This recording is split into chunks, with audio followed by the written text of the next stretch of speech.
আসসালামু আলাইকুম। আশা করি সবাই ভালো আছেন। আর আজকের ভিডিওতে আমি আসছি হচ্ছে রাজাপুর উপজেলার একটা বিস্তীর্ণ মাঠের ভিতরে আমি আছি এবং আমি আপনাদেরকে নিয়ে যাচ্ছি একটা সূর্যমুখী যে ফুল আছে সেই সূর্যমুখী বাগানে। তো চলুন আপনাদেরকে নিয়ে যাই সেই সূর্যমুখী বাগানে।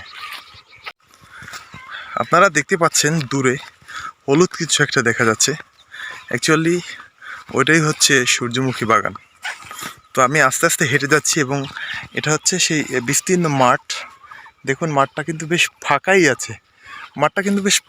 আছে, এবং কিছু গবাদি পশু দেখা যাচ্ছে, গরু। অ্যাকচুয়ালি আমাদের এলাকায় এই সিনারি কিন্তু দেখা যায় না, কারণ হচ্ছে যে আমাদের এলাকায় এই সিজনে কিন্তু ধানের চাষ হয়। আর ধানের চাষ হয় বিধায় কিন্তু ওখানে গবাদি পশু কিন্তু এভাবে ছাড়া হয় না। আর এই অঞ্চলে কিন্তু এই সিজনে ধানের চাষ সব জায়গায় হয় না বিধায় যে সমস্ত জায়গা ফাঁকা থাকে সেখানে কিন্তু টুকটাক গবাদি পশু দেখা যায়।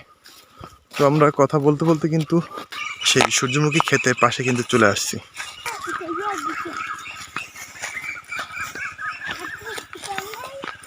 আমরা কিন্তু সূর্যমুখী ক্ষেতের ভিতরে ঢুকে গেছি অলরেডি, এবং দেখেন আসলে কত সুন্দর যে সূর্যমুখী নাম দিছে। অ্যাকচুয়ালি এই যে ফুলগুলো এদিকে তাকিয়ে আছে, আর আমার ক্যামেরাটা যেদিকে অ্যাঙ্গেল করা ওটা হচ্ছে পশ্চিম দিক, আর এই দিকটা হচ্ছে পূর্ব দিক। আর যেহেতু সূর্যটা এদিক থেকে ওঠে, আর এই ফুলগুলোর কিন্তু বিশেষত্ব হচ্ছে এরা কিন্তু পূর্ব দিকে মুখ করেই ফোটে।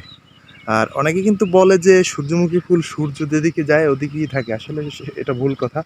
কারণ আমি বিকেলবেলাতেও অনেক সূর্যমুখীর ক্ষেতে গিয়েছি, এবং ওখানে গিয়ে কিন্তু দেখছি যে সূর্যমুখী কিন্তু পূর্ব দিকেই মুখ করে থাকে।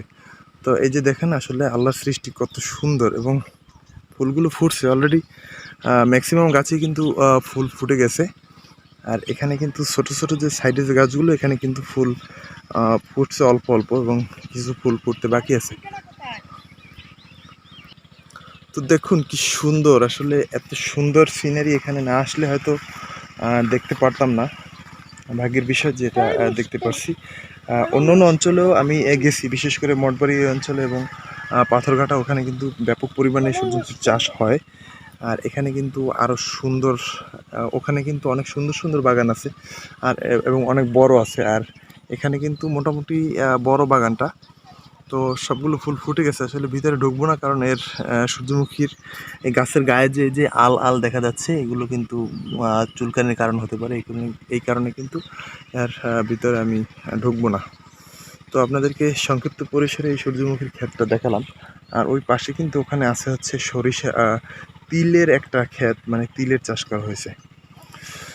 তো সবাই ভালো থাকবেন, সুস্থ থাকবেন, এই কামনা রেখে আজকের ভিডিওটা এখানে শেষ করলাম। সবাইকে অসংখ্য ধন্যবাদ। আসসালামু আলাইকুম।